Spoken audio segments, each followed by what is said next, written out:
Could you assign host, please? Sorry, I'm going to do that right now.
Okay, welcome everyone. Good evening, and thank you all for joining us to celebrate the 30th anniversary of Ajaan Geoff's arrival to stay at Mettā Forest Monastery in Valley Center, California on May 28th, 1991. To honor Than Ajaan's dedicated hard work and teaching over the decades, a group of his students has decided to come together for 7 days of meditation in a paṭipatti-pūjā, or homage through practice of the Dhamma, each day at 8:00 p.m. Pacific time from May 28th through June 3rd, 2021. Each Zoom meeting can accommodate up to 100 participants. If we ever exceed that capacity on Zoom, the session is also being simultaneously broadcast to YouTube and to the Facebook group for the Friends of Mettā Forest Monastery. So you can also join us there if the Zoom meeting is ever full on any of these days. The YouTube links for each day were sent out in an email from Ava on Tuesday and were also posted by Suganya on the Friends of Mettā Forest Monastery Facebook page. Each session will begin with a chant from the chanting guide of the Dhammayut order, either the Sublime Attitudes or the Buddha Jaya Mangala Gatha, the verses of the Buddha's victory blessings, which illustrate a number of situations in which the Buddha triumphed over various challenges. We'll be chanting each night along with a recording of the Sangha of Mettā Forest Monastery as they have chanted these passages in the past. Following the chanting, we will begin the meditation as we listen to a previously recorded Dhamma talk from Ajaan Geoff, each of which has been selected by one of his many students from the Facebook group for Mettā Forest Monastery or from one of his Dhamma study groups. At the end of each meditation session, we will have an opportunity to dedicate goodwill and the merit of our practice to Ajaan Geoff and to anyone else to whom you feel so inclined, such as the other members of the Sangha, the Thai Forest Ajaans, or to all beings. During each Zoom session, you can keep your videos on or off, but we ask that you please keep your microphones muted during the chanting and meditation. If you have any questions or if you need anything at any point, you can just type a request into the Zoom chat, into the YouTube chat, or into the Facebook comments section, and we will work on assisting you as quickly and as quietly as possible. Additionally, if anyone would like to write any messages of goodwill or empathetic joy to Than Ajaan on this momentous occasion, we'll be saving the Zoom and the YouTube chats and the Facebook comments at the end of each meeting, and we will pass on the well wishes to him afterwards. So now let's begin by bowing 3 times to pay homage to our teacher, the Buddha.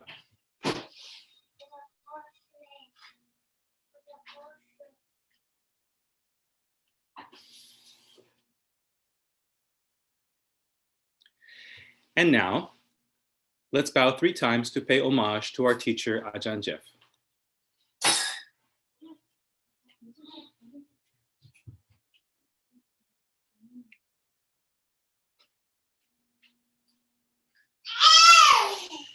And now, let's begin with the chanting.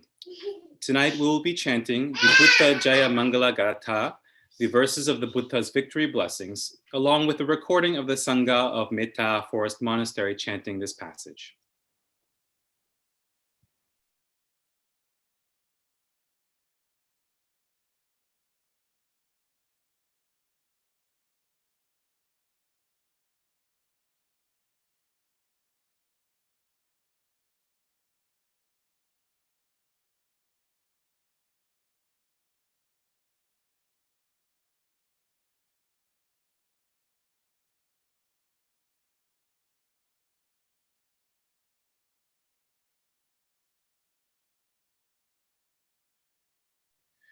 There may be an issue with the audio, so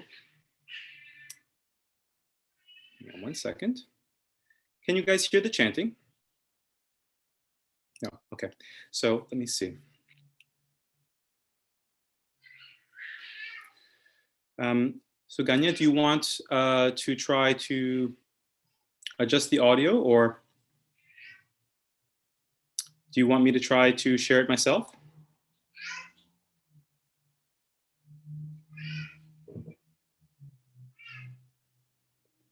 Someone suggested, do you have headphones plugged into the audio right now in your computer?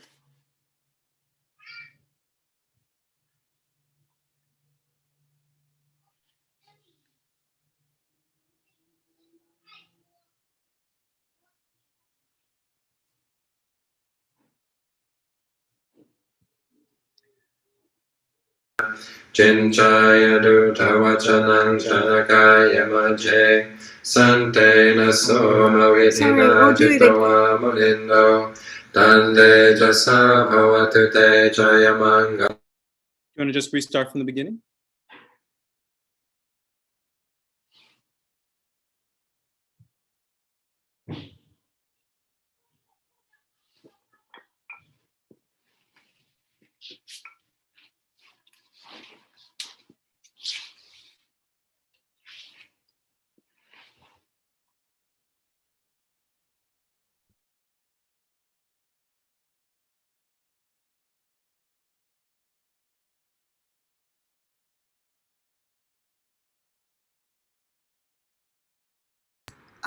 Sorry, Ida, but sorry, I'll start again.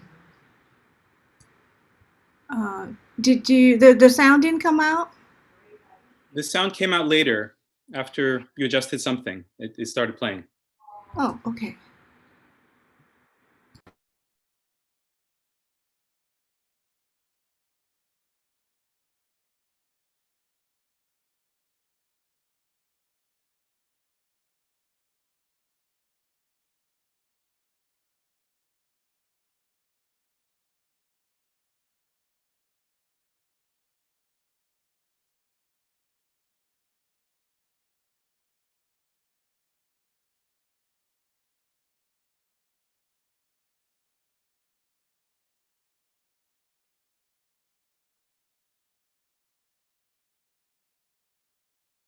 Vidhina chitava I think I figured out. Dande jasa bhavatu te jaya mangalangan Maratire kamapi yujita sambarating Kodam panalava kamata teyakam Kante sudanda vidhina chitava.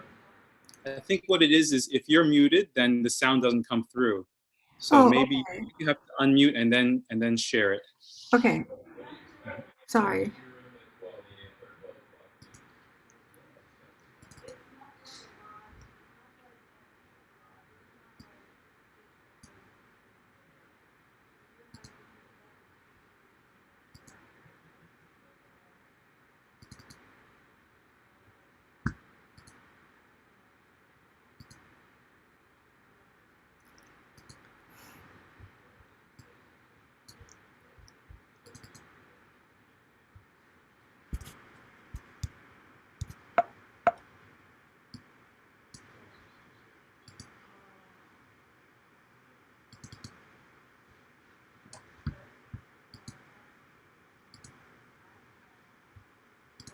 Munindo, Tande Jas.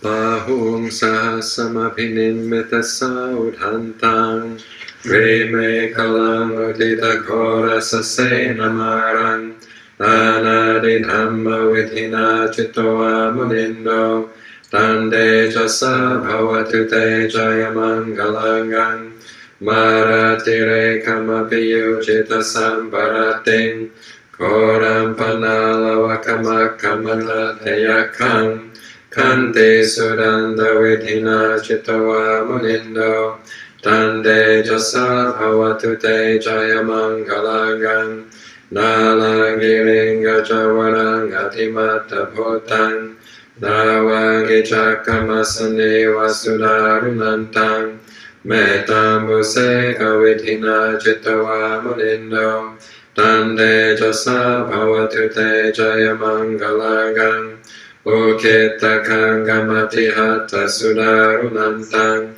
Tawanti Yojana Patanguli Malawantang Idhi Pisankata Chitawa Munindo Tande Jasa Bhavatu Te Jaya Mangalangang Attvanga Tamudarang Ivagabhiniya Chinchaya Dutavachanang Chanakaya Majhe Sante Nasoma Vidhina Chitawa Munindo Tande Jasa Bhavatu Te Jaya Mangalangang Satchang Vihaya Mati Satchagavada Getum Vada Piro Pitamanang Ati Antaputang Panya Hari Bachalito Chitawa Munindo Tande Jasa Bhavatu Te Jaya Mangalangang Nando Pananda Pujagang Vipudhang Mahithing Buddhena Tera Pujagena Dhammapayanto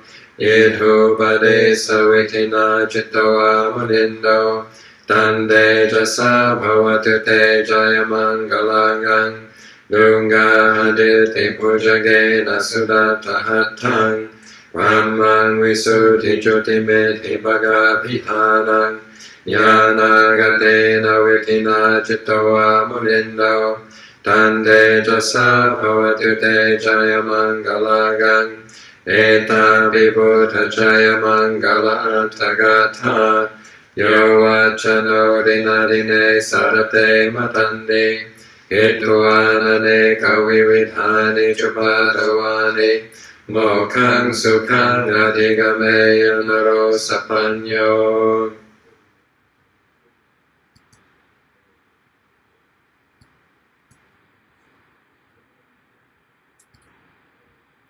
And now we will begin the meditation with a Dhamma talk by Ajaan Geoff from July 25th, 2007. This talk is entitled At Home in Jhāna.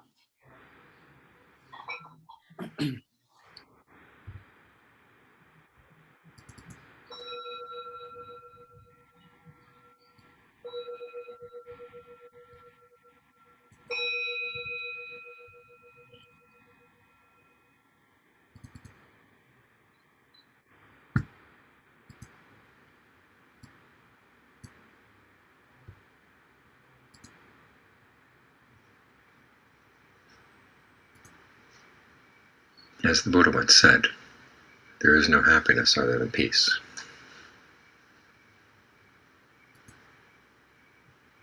Here he's talking peace of mind.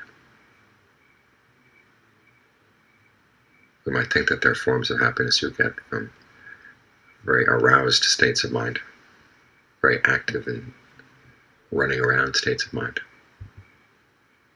But that's not really happiness. The mind's true happiness is when it's at peace.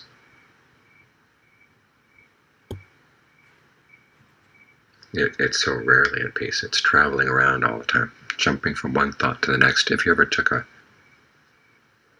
magic marker and tried to trace where your thoughts went in the course of the day, you'd have them all over the world, sometimes outside of the world. It'd be a huge tangled mess. You know, That's our normal day-to-day way of living with the mind. Traveling from here, traveling from there. The process is called samsara. We usually think of samsara as going from one lifetime to the next, but it also includes the mind's wandering from one thought to the next, one thought world to another world. And it moves on, because it can't stay in any of these worlds. It's like going into a house that's ready to fall apart. You've got to leave that house and go into the next one. That one's ready to fall apart, so you have to leave that and go into the next one.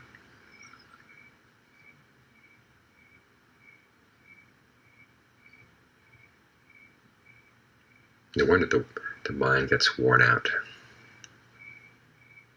at loose ends. So what you've got to do is build it a house where it can stay.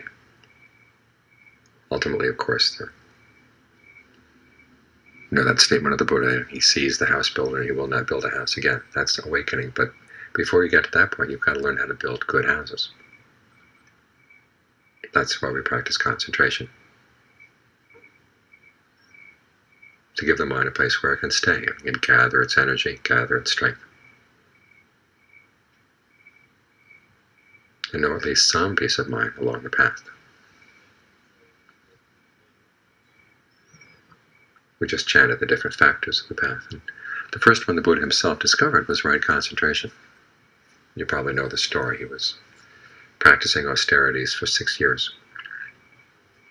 And he finally reached the point where he realized that no one had ever practiced austerities greater than his. And yet it hadn't gone anywhere. Trying to force himself not to breathe, going on extremely small quantities of food.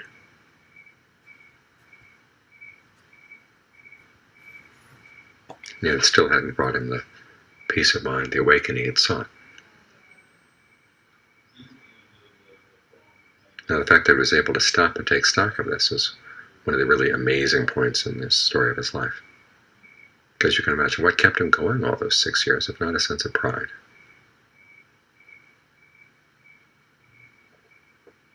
And then finally came the point where he was willing to give up his pride. Admit that this path that he had followed was not working. So the question arose, okay, what other possibilities were there? And he thought of the time when he was a child, happened to be sitting under the tree while his father was plowing, and his mind had just naturally entered the first jhana.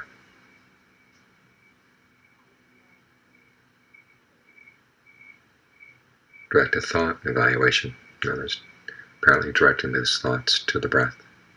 Evaluating the breath till it gave rise to a sense of rapture and pleasure. A sense of fullness and ease.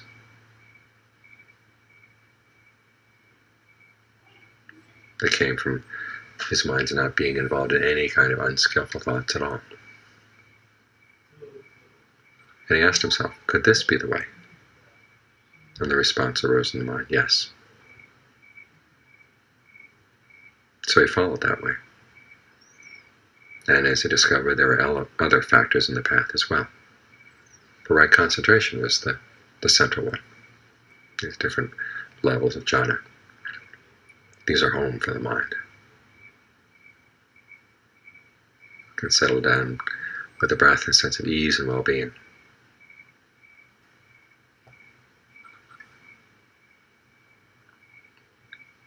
And as you stay with this longer and longer, you begin to realize that you've got it all right here, everything you need for peace of mind, a sense of well-being and ease, the satisfaction that comes with a sense of physical and mental fullness or rapture.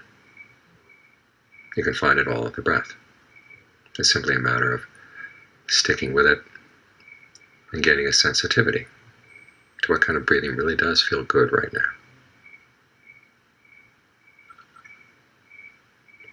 In other words, you've got all the raw materials for happiness right here. You don't have to go traveling around anywhere else. Just pay attention to what you've got.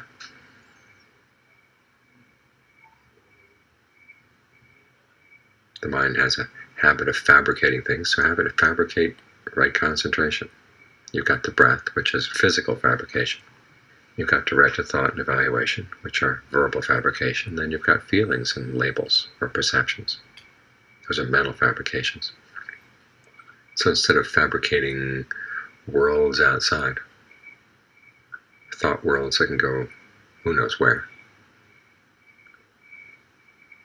You fix up what you've got here. It's like you have a little shack that you haven't been paying attention to. But you can fix it up. You can turn it into a home. Add a few additions. You can add the second jhana, the third jhana, the fourth jhana. So it becomes a spacious home. Especially when you take the equanimity of the fourth jhana and you apply it to the dimension of infinite space or infinite consciousness. It's an enormous home.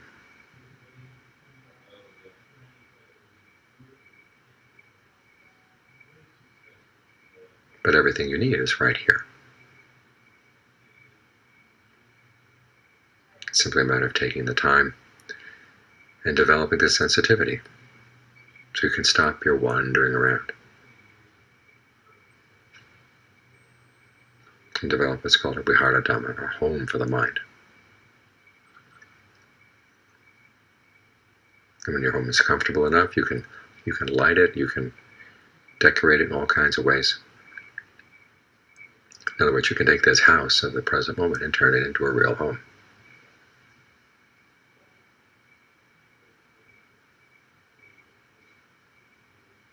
And you find ultimately that's not just a resting place. All the things you need to know for awakening are right here as well. Because after all, these states of right concentration are made up of form, feelings, perceptions, thought fabrications, consciousness. These are all the raw materials you need to understand to see where your attachments are. Like the Buddha said, knowledge that puts an end to what they call mental fermentations or mental effluence.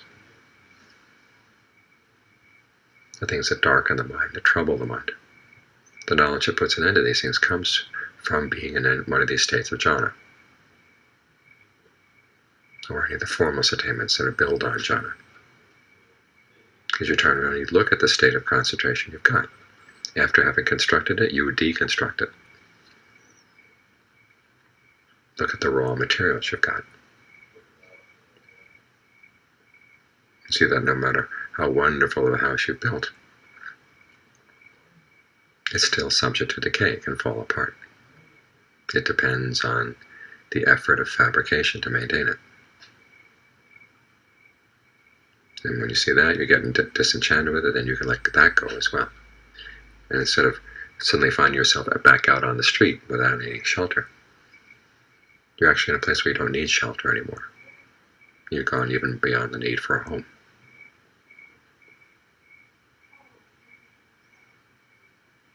But in the meantime, get good at building this house, keeping it in good shape. Learn how to be a good repairman. Because without this home for the mind, you're just wandering around out in the streets.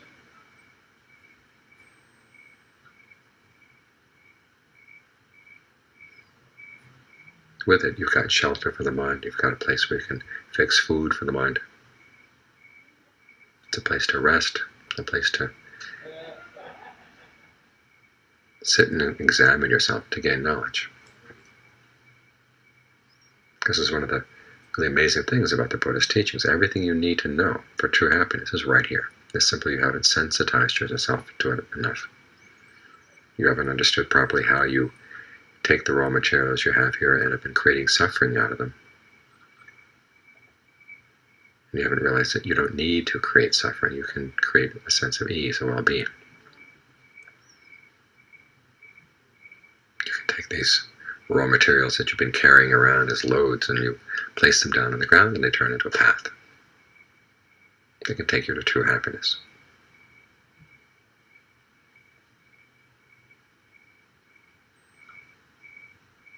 So allow the mind to settle down. When it wants to wander off, we keep reminding it, where are you going? What are you looking for? You're looking for trouble. Everything you need is right here. It's just a matter of learning to look carefully enough, consistently enough, steadily enough. So you begin to see the subtleties of the potentials you've got here.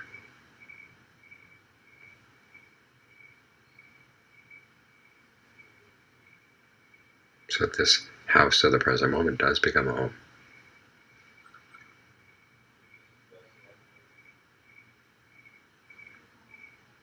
And you can stop all your random wandering.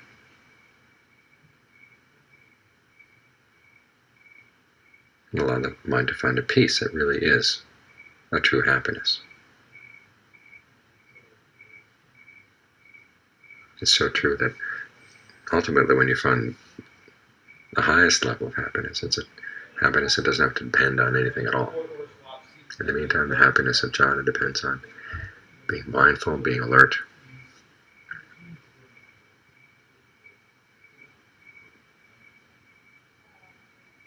being persistent in your effort to be as skillful as possible in maintaining this state. But ultimately, as you get really good at maintaining this state, you get to the point where you understand it thoroughly, so thoroughly that you can go beyond it. And that's the true peace, the true happiness that the Buddha was talking about.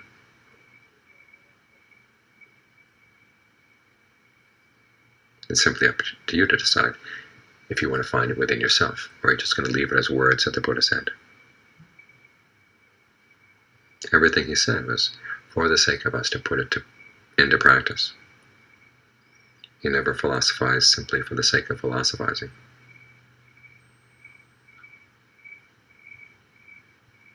All of his teachings were meant to be used as tools, ways of thinking, ways of looking, that have certain results.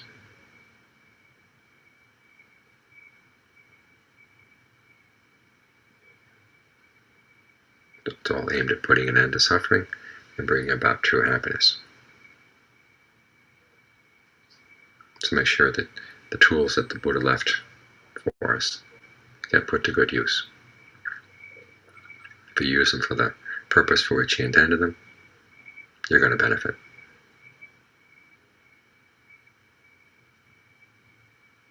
It's all up to you.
At the end of the meditation, we encourage everyone to dedicate goodwill and the merit of our practice to our teacher, Ajaan Geoff, and to anyone else to whom you feel so inclined, the Mettā Forest Ajaans, or to all beings.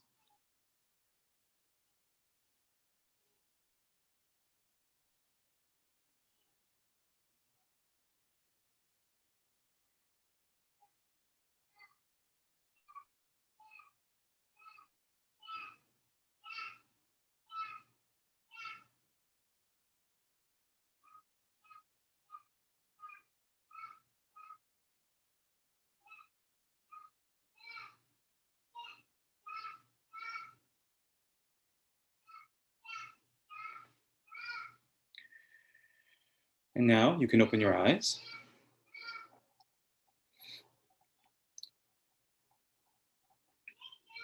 And as we come to a close, let's once again bow 3 times to pay homage to our teacher, the Buddha.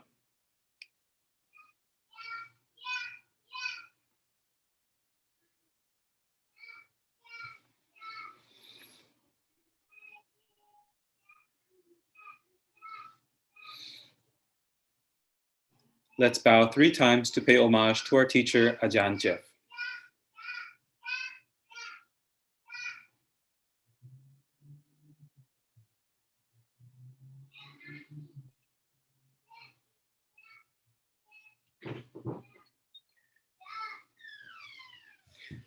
Thank you all for joining us tonight, and we look forward to seeing you again tomorrow evening at 8 p.m. Pacific time.